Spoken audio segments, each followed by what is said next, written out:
In this video, I'll show you how to build this windmill planter box made entirely out of cedar fence pickets. And yes, it actually spins. The build plans will be available. The link will be in the video description. We're going to start this build off by cutting our pieces. We're going to need 12 pieces at 5.5 inches wide by 18 inches long. These are going to be the slats for the planter box. We will need 4 pieces at 3 inches wide by 17.5 inches long. This will be one part of the legs. The other part of the legs will be 2.5 inches wide by 17.5 inches long. And here I'm ripping those pieces for the legs, so that we'll have 8 pieces in total for the leg assemblies. I'm going to make them into an L. I'm going to put some glue on the edge of the 2.5 piece and use some 1-inch brad nails to attach it right to the 3-inch piece to make 4 L-shaped legs. You could also use little small pocket holes here if you want to do it that way. The nails are just a little quicker, easier. Here's a close-up look. You can see that 2.5-inch piece right on top of that 3-inch piece to make 4 L-shaped legs. And now for the sides, we're going to take those legs, add some glue. I like starting with the wider piece, so it'll be the 3-inch one. Going to add our 18-inch panels. There's going to be 3 on each side. I'm just using those 1-inch brad nails and Titebond 3 to hold everything together. This is another one of those builds where you could use 1-inch deck screws if you'd like. Some people prefer the screws. I like to do it both ways. I don't really have a preference.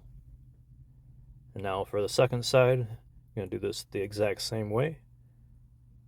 3 18-inch panels,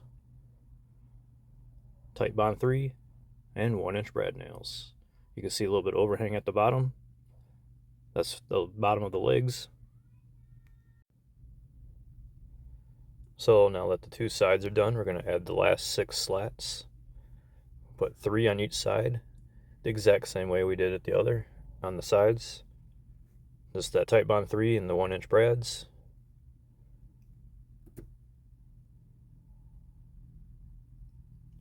And once all 3 of these pieces, or all 6 of these pieces are on there, we can throw the other side on to complete the box. We'll add some glue. Slap it on there, make sure everything lines up nice and straight. As straight as you can get it. They are fence pickets, so nothing's perfect. Once the shape of the box is complete, we'll add in our floor trim strips. These are just 1 inch. And I'm putting them at the bottom of the second slat to raise that floor up a little bit. You could put these on the bottom if you want a deeper planter box. You just have to adjust the windmill supports later on in this build. But once those strips are in, we can just lay in the floor, add some glue, and nail them in place.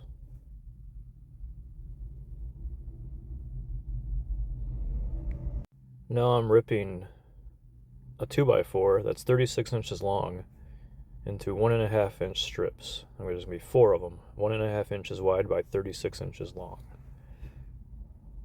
And I did trim the rounded corners off of these 2x4s to give a nice straighter edge. But you don't have to do it that way if you don't want. I then cut an 8-degree angle at the bottom of one end of each of these pieces. And this is a 2-inch wide fence picket that's 9 inches long with 8 degrees on each side. I measured 16 inches up from the bottom of these, and this is where this piece is going. I'm just using 1-inch deck screws to hold it in place. And this is going to be the windmill support. Here's a closer look. It's 8 degrees on the bottom, and the top of these are just touching together.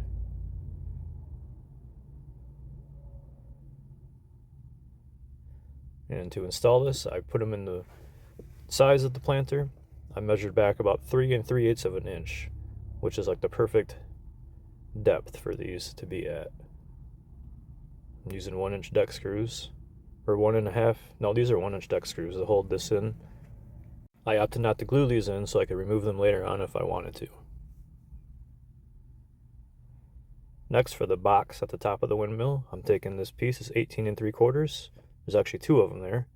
Finding the center And I'm drilling a 1/2 inch hole with a Forstner bit. This will be for our 1/2 inch wooden dowel later on. And these pieces are 5 inches. I'm going to complete the box with the wood glue and the brad nails. And once this box is completed, it'll end up resting on top of the windmill supports. It'll be screwed into place. Make sure your holes are lined up in the right direction there. And then we'll put the top on. These are just 3 strips that I ripped to make it fit on the top. We're going to screw it right into those supports. I put 4 screws on each side of this. And then you can kind of see I pulled that one back to make it flush. And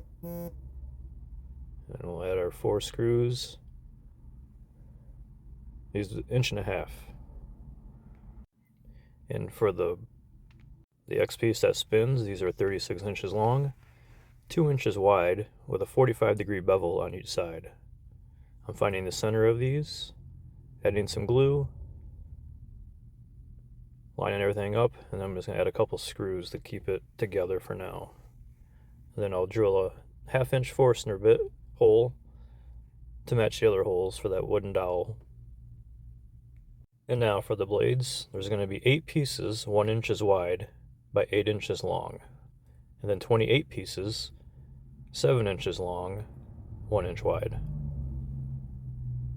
And those 8 inch pieces are going to be what connects the 7 inch pieces like a frame. So there's going to be 7 7-inch pieces on each one of these blades.